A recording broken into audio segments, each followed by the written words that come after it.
നമസ്കാരം. ഹലോ ഡോക്ടറിലേക്ക് എല്ലാ പ്രിയ പ്രേക്ഷകർക്കും സ്വാഗതം. പല്ലുകൾ നഷ്ടപ്പെട്ടാലുള്ള പ്രശ്നങ്ങളെക്കുറിച്ചും പരിഹാര മാർഗങ്ങളെക്കുറിച്ചുമാണ് ഹലോ ഡോക്ടർ ഇന്ന് സംസാരിക്കുന്നത്. നമുക്കൊപ്പം തിരുവനന്തപുരം ഗവൺമെന്റ് ഡെന്റൽ കോളേജിലെ പ്രോസ്റ്റോഡോണ്ടിക്സ് വിഭാഗം പ്രൊഫസർ ഡോക്ടർ വി പ്രശാന്ത് ചേരുന്നുണ്ട്. ഡോക്ടർ നമസ്കാരം. നമസ്കാരം ഡോക്ടർ, ഒരു വ്യക്തിയുടെ ജീവിതത്തിൽ പല്ലുകൾ എത്രത്തോളം പ്രധാനപ്പെട്ടതാണെന്ന് എല്ലാവർക്കും അറിയാം. പല്ലുകൾ നഷ്ടപ്പെട്ടാലുള്ള പ്രശ്നങ്ങൾ എന്തൊക്കെയാണ്? നമുക്കെല്ലാവർക്കും അറിയുന്നത് പോലെ ഒരു കുഞ്ഞ് ജനിക്കുമ്പോൾ അതിൻ്റെ വായിൽ പല്ലുകൾ ഉണ്ടാകാറില്ല. ഒരു 6 മാസം ഒക്കെ ആകുമ്പോൾ ഡെസിഡുവസ് ടീത്ത് അല്ലെങ്കിൽ മിൽക്ക് ടീത്ത് എന്നറിയപ്പെടുന്ന പാൽപ്പല്ലുകൾ വളർന്നു തുടങ്ങും. 2.5-3 വയസ്സാകുമ്പോഴേക്കും എല്ലാ പാൽപ്പല്ലുകളും വളർന്നു കഴിയും. 6 വയസ്സ് ഒക്കെ ആകുമ്പോഴത്തേക്കും സ്ഥിരദന്തങ്ങൾ അല്ലെങ്കിൽ പെർമനൻറ്റ് ടീത്ത് വളർന്നു തുടങ്ങും. 10-12 വയസ്സോടുകൂടെ ഒരുവിധപ്പെട്ട എല്ലാ സ്ഥിരദന്തങ്ങളും വളർന്നു കഴിയുമെങ്കിലും അവസാനത്തെ അണപ്പല്ലുകൾ ഈ വിസ്ഡം ടീത്ത് വരാനായിട്ട് 17 മുതൽ 21 വയസ്സ് വരെ എടുക്കും. ഈ ചോദ്യത്തിന് 2 ഭാഗങ്ങളായി ഉത്തരം പറയുന്നതാണ് അഭികാമ്യമെന്ന് തോന്നുന്നു. ഈ പാൽപ്പല്ലുകൾ നഷ്ടപ്പെട്ടാലുള്ള പ്രശ്നങ്ങൾ എന്താണ്, സ്ഥിരദന്തങ്ങൾ നഷ്ടപ്പെട്ടാൽ ഉള്ള പ്രശ്നങ്ങൾ എന്താണ്, നമുക്ക് 2 രീതിയിൽ ഇതിനെ കാണാൻ ശ്രമിക്കാം. ഒരു കുഞ്ഞ് അതിൻ്റെ മുൻനിരയിലുള്ള ഒരു പല്ല് വീഴ്ച കാരണമോ അല്ലെങ്കിൽ പോട് കാരണമോ നഷ്ടപ്പെട്ടു എന്ന് വിചാരിക്കുക. ആ കുട്ടിക്ക് മറ്റു കുട്ടികൾ കളിയാക്കുന്ന ഒരു സ്ഥിതിവിശേഷം നമ്മുടെ ഇപ്പോഴത്തെ സാമൂഹ്യ സാഹചര്യത്തിലുണ്ട്. അത് ആ കുഞ്ഞിന് മാനസികമായി വളരെ വിഷമമുണ്ടാക്കുന്ന ഒരു കാര്യമാണ്, മാതാപിതാക്കൾക്ക് സമ്മർദ്ദമുണ്ടാക്കുന്ന ഒരു കാര്യമാണ്. ഈ പല്ലുകളുടെ ധർമ്മം എന്താണ്? പല്ലുകളുടെ ധർമ്മം എന്ന് പറയുന്നത് ആഹാരം ചവയ്ക്കുക, കഴിക്കുക എന്നുള്ളതാണ്. ഒന്നിലധികം പല്ലുകൾ നഷ്ടപ്പെട്ടാൽ ഈ ആഹാരം ചവച്ചരച്ച് കഴിക്കുന്നതിൽ ബുദ്ധിമുട്ട് അനുഭവപ്പെടുകയും കുട്ടികളിൽ പോഷകാഹാരക്കുറവ് അനുഭവപ്പെടാനും സാധ്യതയുണ്ട്. ഒരു പാൽപ്പല്ല് നഷ്ടപ്പെട്ടു എന്ന് വിചാരിക്കുക, അതിൻ്റെ 2 വശത്തുമുള്ള പല്ലുകൾ ആ സ്ഥലത്തേക്ക് നീങ്ങാനും ചരിയാനുമുള്ള സാധ്യതയുണ്ട്. അപ്പോൾ ഇത് കാരണം ബാക്കിയുള്ള പല്ലുകളുടെ ഇടയിൽ വിടവ് വരാനും ആഹാരം തങ്ങി നിൽക്കാനുമുള്ള ഒരു സാധ്യതയുണ്ട്. ഇത് ക്ലീൻ ചെയ്യാൻ അല്ലെങ്കിൽ ബ്രഷ് ചെയ്യാൻ ബുദ്ധിമുട്ടുണ്ടാകുകയും ദന്തക്ഷയത്തിന് കാരണമാകുകയും കൂടുതൽ പല്ലുകൾ നഷ്ടപ്പെടാൻ ഇടയാക്കുകയും ചെയ്യും. അതുപോലെ തന്നെ സ്ഥിരദന്തങ്ങൾ വരിക എന്ന് പറയുന്നത് പാൽപ്പല്ലുകൾ നഷ്ടപ്പെട്ട സ്ഥലത്താണ്. അപ്പോൾ ഈ പല്ല് മാറി വരുന്നത് കാരണം സ്ഥിരദന്തങ്ങൾ നിരതെറ്റി വളരുകയും അവ ചേർന്ന് വളരുകയും ക്രൗഡിംഗ് പോലുള്ള കാര്യങ്ങൾ ഉണ്ടാകാൻ സാധ്യതയുണ്ട്. അത് ഭാവിയിൽ സൗന്ദര്യവർദ്ധക ചികിത്സകൾക്ക് പോകേണ്ടി വരുന്ന ഒരു സാഹചര്യം സൃഷ്ടിക്കാൻ സാധ്യതയുണ്ട്. അതുപോലെ തന്നെ കുഞ്ഞു കുട്ടികളിൽ ഈ പല്ലിൻ്റെ സാന്നിധ്യം എല്ലുകളുടെ വളർച്ചയ്ക്ക് അത്യന്താപേക്ഷിതമാണ്. ഈ പല്ലുകൾ നഷ്ടപ്പെട്ടാൽ ഈ എല്ലിൻ്റെ വളർച്ച, കീഴ്ത്താടി, മേൽത്താടി, മാൻഡിബിൾ, മാക്സിൽ, ആൽവിയോളർ പ്രോസസ്സ് എന്നിവ വളരുന്നതിന് തടസ്സം നേരിടാനുള്ള സാധ്യതയുണ്ട്. ഇനി നമുക്ക് സ്ഥിരദന്തത്തിൻ്റെ കാര്യം തന്നെ പരിഗണിക്കാം. ഒരു നവജാത ശിശു പല്ലില്ലാതെ ചിരിക്കുന്നത് നമ്മൾ ക്യൂട്ട്നെസ് ആയിട്ടാണ് കാണുക. ഒരു 90 വയസ്സ് കഴിഞ്ഞ ഒരാളും പല്ലില്ലാതെ ചിരിച്ചാൽ, ഒന്നിലധികമോ പല്ലില്ലാതെ ചിരിച്ചാൽ അതിനെ സമൂഹം ക്യൂട്ട്നെസ് ആയിട്ടാണ് കാണുക. പക്ഷേ ഒരു 70 വയസ്സ് വരെയുള്ള ഒരാളിൻ്റെ വായിൽ 1-2 പല്ല് അല്ലെങ്കിൽ മുഴുവൻ പല്ലില്ല എന്നുണ്ടെങ്കിൽ അത് ക്യൂട്ട്നെസ്സായി നമ്മൾ കാണാറില്ല. അതൊരു സൗന്ദര്യത്തിൻ്റെ പ്രശ്നമായിട്ടാണ് ഈ സമൂഹം കാണുന്നത്. അപ്പോൾ ഇതൊരു മാനസിക പിരിമുറുക്കവും വിഷമവും ഉണ്ടാക്കാനുള്ള സാധ്യതയുണ്ട്. പാൽപ്പല്ലുകളുടെ കാര്യത്തിൽ നമ്മൾ പറഞ്ഞതുപോലെ തൊട്ടടുത്തുള്ള പല്ലുകൾ ആ സ്ഥലത്തോട്ട് നീങ്ങാൻ സാധ്യതയുണ്ട്, പോട് വരാൻ സാധ്യതയുണ്ട്, പല്ല് നഷ്ടപ്പെടാൻ സാധ്യതയുണ്ട്. ഇതെല്ലാം ഈ സ്ഥിരദന്തത്തിലുണ്ട്. പക്ഷേ ഒരു പ്രധാനപ്പെട്ട ഒരു പ്രശ്നമെന്ന് പറയുന്നത് ഈ സ്ഥിരദന്തങ്ങൾ മോണരോഗങ്ങൾ വരാനുള്ള സാധ്യത കൂടുതലാണ്. ഇത് പല്ല് ആടാനും വായ്നാറ്റം വരാനുമുള്ള സാധ്യത സംജാതമാക്കുന്നു. അതുപോലെ തന്നെ പുറകിലത്തെ പല്ല് നഷ്ടപ്പെട്ടാൽ ഈ പതിവിൽ കൂടുതൽ അടയാൻ സാധ്യതയുണ്ട്. കീഴ്ത്താടിയെയും മേൽത്താടിയെയും ബന്ധിപ്പിക്കുന്ന ജോയിൻ്റ് ഉണ്ട്, ടെമ്പറോ മാൻഡിബുലാർ ജോയിൻ്റ് ഉണ്ട്. അതിന് പ്രശ്നങ്ങൾ ഉണ്ടാകുകയും മുഖത്തിൻ്റെ വശങ്ങളിൽ വേദന ഉണ്ടാകാനുള്ള ഒരു സാധ്യതയും നിലവിലുണ്ടാകും. അതുപോലെ തന്നെ വയസ്സായ ആൾക്കാരിൽ പല്ലില്ലാത്തത് കാരണം പോഷകാഹാരക്കുറവ് ഉണ്ടാകുന്നു എന്നത് ശാസ്ത്രീയമായി തെളിയിക്കപ്പെട്ടൊരു കാര്യമാണ്. അപ്പോൾ അതുകൊണ്ട് തന്നെ പാൽപ്പല്ലായാലും സ്ഥിരദന്തമായാലും നഷ്ടപ്പെട്ടാൽ അത് വളരെ പ്രധാനപ്പെട്ട ഒരു ആരോഗ്യ പ്രശ്നം തന്നെയാണ് എന്ന് നമ്മൾ കാണേണ്ടി വരും. വ്യക്തമാണ് ഡോക്ടർ. ഡോക്ടർ ഇപ്പോൾ പല്ല് നഷ്ടപ്പെട്ടാലുള്ള പ്രത്യാഘാതങ്ങളെ കുറിച്ചാണ് ഇപ്പോൾ സംസാരിച്ചത്. പല്ല് നഷ്ടപ്പെട്ടാലുള്ള പരിഹാരം എന്താണ്? നൂതന ചികിത്സാ മാർഗങ്ങൾ എന്തൊക്കെയാണ്? അതുപോലെ കൃത്രിമ പല്ലുകൾ എങ്ങനെ വെക്കാം? ഈ പല്ല് നഷ്ടപ്പെട്ടാലുള്ള ഏക ചികിത്സ എന്ന് പറയുന്നത് പല്ല് നഷ്ടപ്പെട്ട ഭാഗത്ത് പുതിയ പല്ലുകൾ വെച്ച് പിടിപ്പിക്കുക എന്നുള്ളതാണ്. അപ്പോൾ ഈ ഒരു സാഹചര്യത്തിനെ നമുക്ക് 3 രീതിയിൽ തരംതിരിക്കാം. ഈ ഒരു അവസ്ഥയെ ഒന്ന്, പ്രധാനപ്പെട്ട ചികിത്സാ രീതികൾ ആദ്യം പറയാം. രോഗിക്ക് തന്നെ എടുത്തു വെക്കാവുന്നതും ഊരിയെടുക്കാവുന്നതുമായ റിമൂവബിൾ ഡെഞ്ചർ ചികിത്സകളുണ്ട്. രോഗിക്ക് ഊരി മാറ്റാൻ കഴിയാത്ത ഫിക്സഡ് ഡെഞ്ചർ ചികിത്സകളുണ്ട്. ഇനി ആ രോഗ സാഹചര്യത്തിന് നമുക്ക് 3ആയി തരംതിരിക്കാമെന്ന് ഞാൻ നേരത്തെ പറഞ്ഞല്ലോ. ആദ്യം ഒരു 1 അല്ലെങ്കിൽ 2 പല്ലുകൾ നഷ്ടമായി എന്ന് വിചാരിക്കുക. അപ്പോൾ ഈ രോഗിക്ക് ഊരി എടുത്ത് വെക്കാവുന്ന പല്ലുകൾ റിമൂവബിൾ ഡെഞ്ചേഴ്സ് വെക്കാം. അതാണ് ആദ്യത്തെ ചികിത്സാ രീതി. അത് തന്നെ പലതരമുണ്ട്. അക്രിലിക് എന്നറിയപ്പെടുന്ന സാധാരണ പ്ലാസ്റ്റിക് കൊണ്ട് പല്ല് വെക്കാം. നൈലോൺ അധിഷ്ഠിതമായ ഫ്ലെക്സിബിൾ പല്ലുകൾ നമുക്ക് വെക്കാൻ സാധിക്കും. അതുപോലെ തന്നെ ലോഹക്കൂട്ടുകളുടെ സഹായത്തോടെ നിർമ്മിക്കുന്ന കാസ്റ്റ് പാർഷ്യൽ ഡെഞ്ചറുകൾ വെക്കാൻ പറ്റും. ഇത് പക്ഷേ ചിലവേറിയ ചികിത്സയാണ്. പക്ഷേ ഇതാണ് രോഗിയുടെ ആരോഗ്യത്തിന് ഏറ്റവും നല്ലതെന്ന് ശാസ്ത്രീയമായി തെളിയിക്കപ്പെട്ടിട്ടുണ്ട്. ഇനി രണ്ടാമത്തെ ഒരു ഓപ്ഷൻ എന്ന് പറയുന്നത് വെച്ച് പിടിപ്പിക്കുന്ന, ഇളക്കി മാറ്റാനാകാത്ത പല്ലുകളാണ്. പല്ല് നഷ്ടപ്പെട്ടതിൻ്റെ ഇരുവശമുള്ള പല്ലുകളുടെ വലിപ്പം കുറച്ചതിന് ശേഷം അതിൽ സ്ഥിരമായി വെച്ച് പിടിപ്പിക്കുന്ന രീതിയാണ്. ഇതും പല രീതിയിലുണ്ട്. ആദ്യകാലത്തൊക്കെ തേഞ്ഞു പോകുന്ന തരത്തിലുള്ള റെസിൻ പല്ലുകളാണ് വെച്ച് പിടിപ്പിച്ചിരുന്നത്. ഇപ്പോൾ ലോഹക്കൂട്ടുകൾ കൊണ്ടുണ്ടാകുന്ന പല്ല് വെച്ച് പിടിപ്പിക്കാറുണ്ട്. അതിൻ്റെ മുകളിൽ പല്ലിൻ്റെ നിറം വരുന്ന രീതിയിലുള്ള സിറാമിക് പ്രതലം നിർമ്മിച്ച് ചെയ്യുന്ന മെറ്റൽ സിറാമിക് പല്ലുകളുണ്ട്.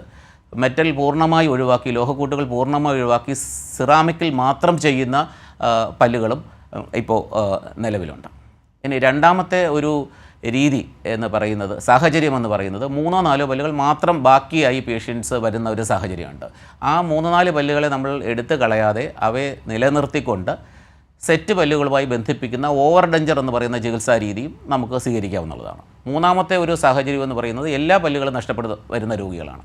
എല്ലാ പല്ലും നഷ്ടപ്പെട്ടു വരുന്ന രോഗികൾക്കാണ് നമ്മൾ പല്ല് സെറ്റ് എന്ന് അറിയപ്പെടുന്ന മുഴുവൻ പല്ലുകളും വെച്ച് കൊടുക്കുന്നത്, ഊരിയെടുക്കുന്ന ഒരു രീതിയാണിത്. ഇതിനും വിവിധ മെറ്റീരിയലുണ്ട്. അക്രിലിക് എന്ന് പറയുന്ന പ്ലാസ്റ്റിക്കിൽ ഉണ്ടാക്കാം, നൈലോൺ അധിഷ്ഠിത സാധനങ്ങളിൽ ഉണ്ടാക്കാം, ലോഹക്കൂട്ടുകൾ വഴിയും നമുക്കിത് ഉണ്ടാക്കാനാവും. ഞാൻ ഈ പറഞ്ഞതൊക്കെ തന്നെയാണ് നമ്മൾ ഈ പരമ്പരാഗതമായി ഉപയോഗിക്കുന്ന രീതികൾ.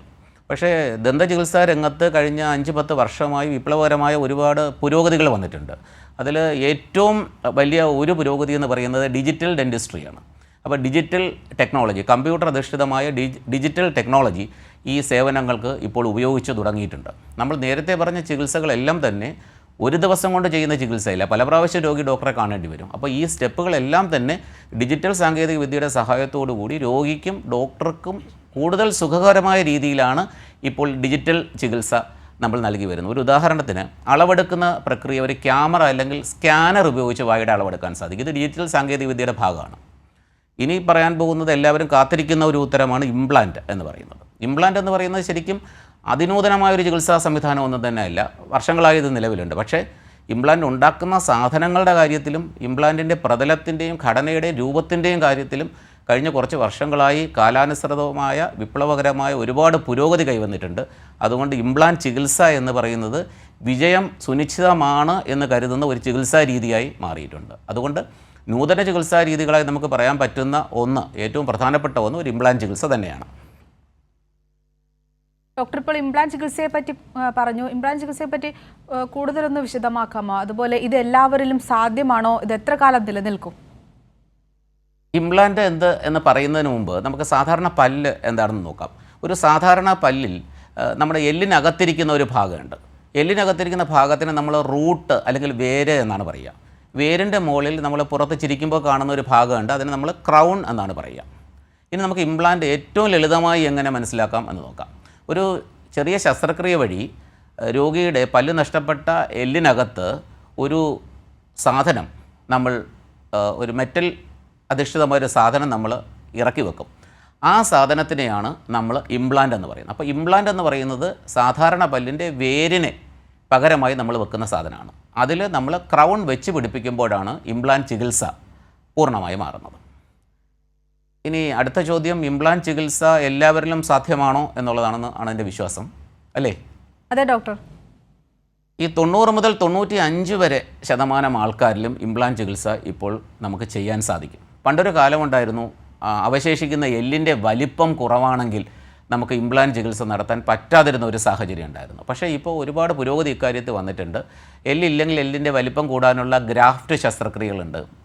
അതുപോലെ തന്നെ സൈനസിൻ്റെ ഭാഗങ്ങൾ സാധാരണ എല്ലിൻ്റെ അളവ് കുറവായിരിക്കും, അവിടെ എല്ലിൻ്റെ അളവ് കൂട്ടാനായുള്ള സൈനസ് ലിഫ്റ്റ് എന്ന് പറയുന്ന ഒരു ശസ്ത്രക്രിയാ രീതിയുണ്ട്. അപ്പോൾ ഇതൊക്കെ വന്നതിന് ശേഷം എല്ലിൻ്റെ അളവില്ല എന്ന കാരണത്താൽ ഇംപ്ലാന്റ് ചെയ്യാൻ പറ്റാത്ത സാഹചര്യം ഇപ്പോൾ വളരെ തുലവും കുറവാണ്. പക്ഷേ എന്നിരുന്നാലും ചില രോഗികളുണ്ട്, നിർത്താതെ പുകവലിക്കുന്ന രോഗികൾ, യാതൊരു നിയന്ത്രണവുമില്ലാതെ ഡയബറ്റിസ് ഉള്ള രോഗികൾ, അല്ലെങ്കിൽ ക്യാൻസർ രോഗികൾ, റേഡിയേഷൻ എടുക്കുന്ന ക്യാൻസർ രോഗികൾ, ചില ഹോർമോണൽ പ്രശ്നങ്ങളുള്ള രോഗികൾ, ഇവരിൽ നമുക്ക് ഇംപ്ലാന്റ് ചികിത്സ ചെയ്യാൻ സാധ്യമല്ല. പക്ഷേ എന്നിരുന്നാലും നമ്മുടെ അടുത്തോട്ട് വരുന്ന രോഗികളിൽ 90 മുതൽ 95% ആൾക്കാരിലും നമുക്ക് ഇംപ്ലാന്റ് ചികിത്സ ചെയ്യാൻ സാധ്യമാണ്.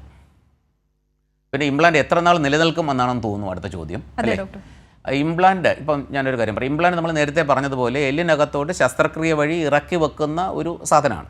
നമ്മളൊരു കാർഡിയാക്ക് വാൽവ് പോലെയോ അല്ലെങ്കിൽ ഒരു ട്രാൻസ്പ്ലാന്റ് പോലെയോ നമ്മുടെ ശരീരത്തിനകത്ത് അല്ലാത്ത ഒരു സാധനം പുറത്തുനിന്ന് വെക്കുന്നതിനെയാണ് നമ്മൾ ഇംപ്ലാന്റ് എന്ന് പറയുക. അപ്പോൾ ഇത്തരം സാധനങ്ങൾ പുറത്തുനിന്ന് വെക്കുന്ന സാധനങ്ങളെല്ലാം തന്നെ ശരീരം നിരാകരിക്കാനുള്ള അല്ലെങ്കിൽ റിജക്റ്റ് ചെയ്യാനുള്ള സാധ്യതയുണ്ട്. അത്തരം സാധ്യതകൾ ഇംപ്ലാന്റിലും ബാധകമാണ്. പക്ഷേ ബാക്കിയുള്ള സാധനങ്ങളെ അപേക്ഷിച്ച് നോക്കുമ്പോൾ ഇംപ്ലാന്റ് റിജക്റ്റ് ചെയ്യപ്പെടാനുള്ള സാധ്യത തുലവും കുറവാണ്. എന്തെങ്കിലും പ്രശ്നങ്ങൾ ഉണ്ടാവുകയാണെങ്കിൽ തന്നെ ആദ്യത്തെ 4 മുതൽ 6 മാസക്കാലം ഉണ്ടാകുന്ന പ്രശ്നങ്ങൾ കാരണമാണ് ഇംപ്ലാന്റ് സാധാരണയായി റിജക്റ്റ് ചെയ്യപ്പെടുക. അപ്പോൾ ആദ്യത്തെ 4 മുതൽ 6 വരെ മാസക്കാലം ഡോക്ടറുടെ നിർദ്ദേശങ്ങൾ കൃത്യമായി അനുസരിക്കുക, ഡോക്ടർ പറയുന്ന ഇടവേളകൾ ഡോക്ടറെ കാണുക തുടങ്ങിയ കാര്യങ്ങൾ രോഗി ചെയ്യുകയാണ് എന്നുണ്ടെങ്കിൽ ഇംപ്ലാന്റ് റിജക്റ്റ് ചെയ്യാനുള്ള സാധ്യതയും കുറവാണ്. അതുകൊണ്ട് വളരെ വിജയം സുനിശ്ചിതമല്ലെങ്കിലും ഉറപ്പിക്കാവുന്ന ഒരു ചികിത്സാ രീതിയാണ് എന്ന് നമുക്ക് കരുതാം. ഡോക്ടർ, മുഴുവൻ പല്ലുകളും ഇത്തരത്തിൽ ഇംപ്ലാന്റ് ചെയ്യാനാകുമോ? അതുപോലെ ഇംപ്ലാന്റ് എത്ര കാലം കൊണ്ട് പൂർത്തീകരിക്കാനാവും? ഒരു പല്ലോ അല്ലെങ്കിൽ 2 പല്ലോ ഒന്നിലധികം പല്ലുകളോ അല്ലെങ്കിൽ മുഴുവൻ പല്ലോ എത്ര പല്ല് പോയാലും നമുക്ക് ഇംപ്ലാന്റ് ചികിത്സ ചെയ്യാവുന്നതാണ്.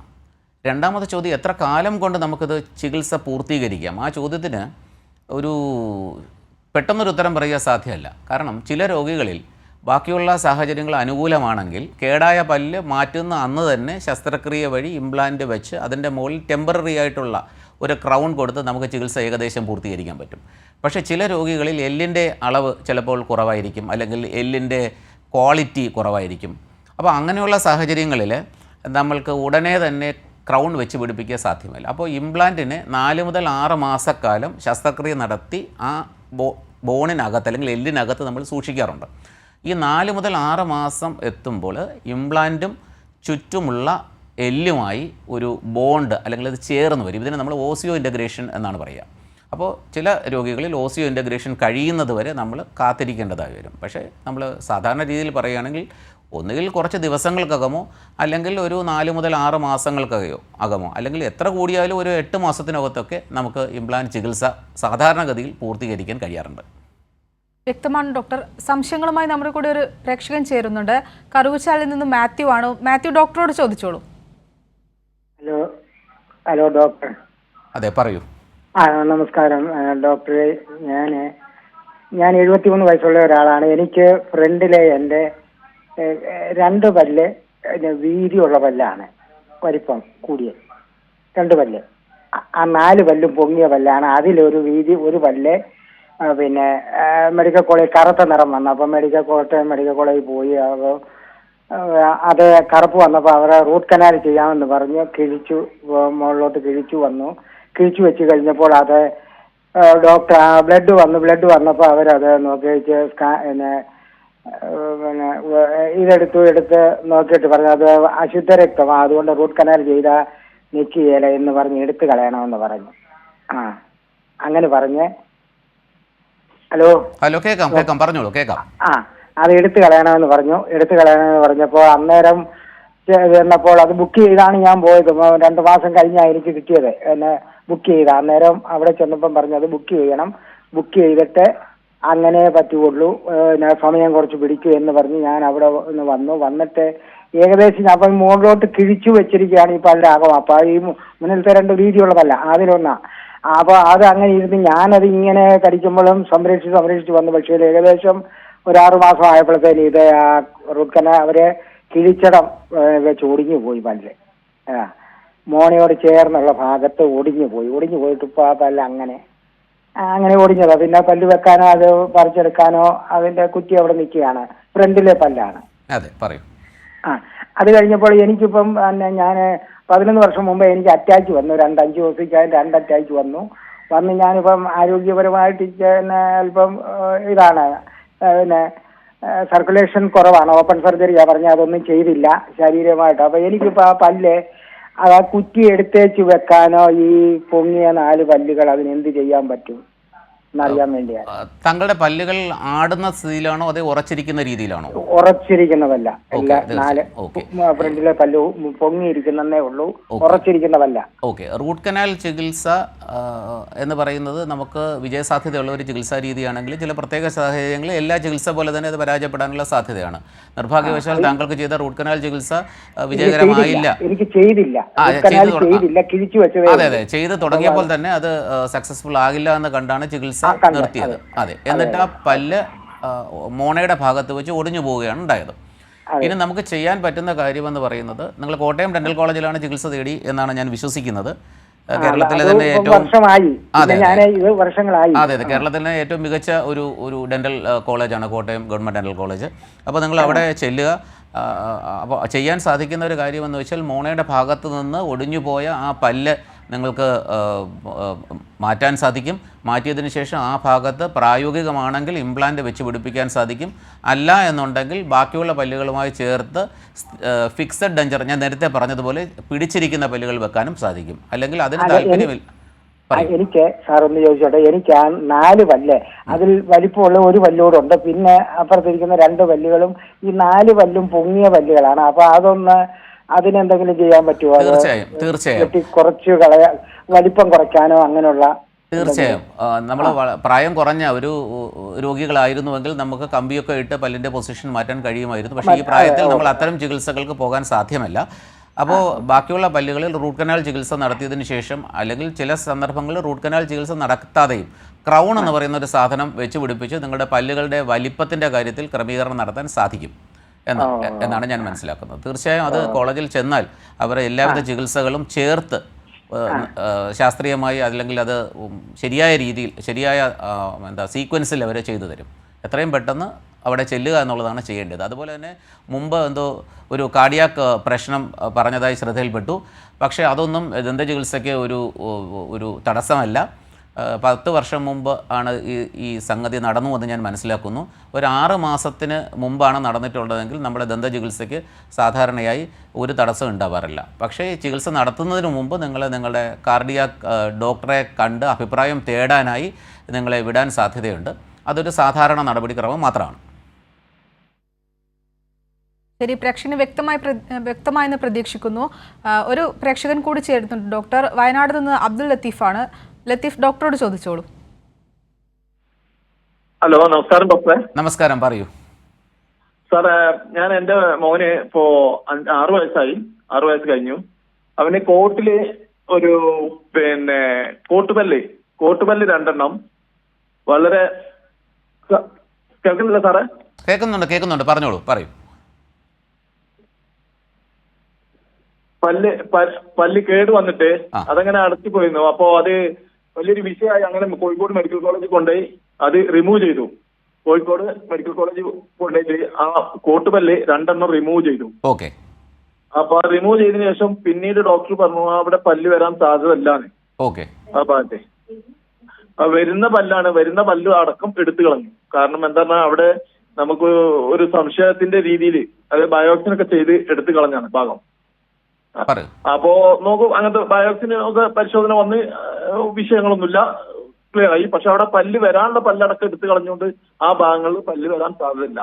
അപ്പൊ അവിടെ നമുക്ക് എന്ത് ചെയ്യാൻ പറ്റും എന്നുള്ളതാണ് ഡോക്ടറോട് ചോദിക്കാൻ. ശരിക്കും രോഗിയെ കണ്ടാൽ മാത്രമേ ഏത് പല്ലാണ് എടുത്തു മാറ്റിയത് എന്ന് മനസ്സിലാകുള്ളൂ. ഏത് പല്ലാണ് എന്നുള്ളതിനെ കുറിച്ച് എന്തെങ്കിലും എനിക്കൊന്ന് പറഞ്ഞുതരാൻ പറ്റുമോ? കോട്ടിലെ പല്ല് താഴെ ഏരിയയിലെ. ഓക്കെ. അപ്പോൾ ഞാൻ മനസ്സിലാക്കുന്നത് സ്ഥിരദന്തം വരാൻ സാധ്യതയില്ല എന്നാണ് ഞാൻ മനസ്സിലാക്കുന്നത്. അപ്പോൾ അങ്ങനെയുള്ള സന്ദർഭങ്ങളിൽ ഈ രോഗിയുടെ താടിയെല്ലുകളുടെ പൂർണ്ണ വളർച്ച എത്തുന്നത് വരെ ഊരിയെടുക്കാവുന്ന രീതിയിലുള്ള പല്ലുകൾ സാധാരണ വെക്കാറുണ്ട്. പിന്നെ 6 വയസ്സുള്ള കുട്ടിയാണ്. അപ്പോൾ സാധാരണ ചികിത്സയില്ല. അവിടെ ഈ പല്ല് പോയ സ്ഥലത്തെ സ്ഥലം അതുപോലെ നിലനിർത്തുന്നതിനായുള്ള ചികിത്സകൾ ചിലപ്പോൾ ചെയ്യേണ്ടി വന്നേക്കാം. അത്തരം ചികിത്സകൾ ആണ് ഈ ഒരു സാഹചര്യത്തിൽ ചെയ്യേണ്ടി വരുന്നത്. അപ്പോൾ പ്രായപൂർത്തിയായി എല്ലുകളുടെ വളർച്ച കഴിഞ്ഞതിന് ശേഷം നമുക്ക് പെർമനൻ്റ് ആയിട്ടുള്ള അല്ലെങ്കിൽ സ്ഥിരമായ രീതിയിലുള്ള പല്ലുകൾ ആ സ്ഥലത്ത് വെച്ച് പിടിപ്പിക്കാവുന്നതാണ്. പക്ഷേ അത് പ്രായപൂർത്തിയാകുന്നവരെ അല്ലെങ്കിൽ 18 വയസ്സാകുന്നവരെ കാത്തിരിക്കാൻ പാടില്ല. എത്രയും പെട്ടെന്ന് സർക്കാർ ഡെൻ്റൽ കോളേജ് കോഴിക്കോടിൽ എത്തുക. എന്നിട്ട് അവരെ കൺസൾട്ട് ചെയ്യുമ്പോഴത്തേക്കും പ്രായപൂർത്തി അല്ലെങ്കിൽ എല്ലുകളുടെ വളർച്ച വരുന്നത് വരെ എന്ത് ചെയ്യണം, അതിനുശേഷം എന്ത് ചെയ്യണം എന്നുള്ള കാര്യത്തിൽ അവരൊരു തീരുമാനമെടുക്കുകയും ചികിത്സ നടപ്പിലാക്കുകയും ചെയ്യും. ഇത് പേടിക്കേണ്ട ഒരു വിഷയമേ അല്ല. അതുകൊണ്ട് ദയവായി സമാധാനത്തോടെ ഇരിക്കുക. വളരെ നന്ദി ഡോക്ടർ. പ്രേക്ഷകന് വ്യക്തമായെന്ന് പ്രതീക്ഷിക്കുന്നു. ഡോക്ടർ, നമ്മൾ ഇംപ്ലാന്റിനെ കുറിച്ചാണ് പറഞ്ഞുകൊണ്ടിരുന്നത്. ഇംപ്ലാന്റ് ചെയ്തു കഴിഞ്ഞാൽ ശ്രദ്ധിക്കേണ്ട കാര്യങ്ങൾ എന്തൊക്കെയാണ്? അതുപോലെ ഈ ഇംപ്ലാന്റ് ചെയ്ത പല്ലുകൊണ്ട് നമുക്ക് എല്ലാ ഭക്ഷണ പദാർത്ഥങ്ങളും കടിക്കാൻ സാധിക്കുമോ?